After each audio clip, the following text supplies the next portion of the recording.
Super brands award 2025-26 আসরে বিভিন্ন ক্যাটাগরিতে অ্যাওয়ার্ড দেওয়া হয় মোট 49টি।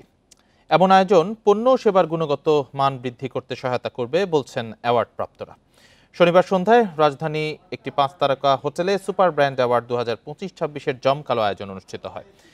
এ সময় দেশের বিভিন্ন ব্যবসা প্রতিষ্ঠান, পণ্যসহ বিভিন্ন ক্যাটাগরিতে মোট 49টি অ্যাওয়ার্ড দেওয়া হয়। আয়োজনে অংশ নেন দেশের বিভিন্ন প্রতিষ্ঠানের মালিক, কর্মকর্তা ও শীর্ষ পর্যায়ের ব্যক্তিবর্গ। অ্যাওয়ার্ড প্রাপ্তরা বলছেন, এমন আয়োজন ব্যবসায়ী এবং প্রতিষ্ঠানগুলোর মধ্যে ইতিবাচক প্রতিযোগিতা তৈরি করবে, যা পণ্য ও সেবার মান বাড়াতে ভূমিকা পালন করবে।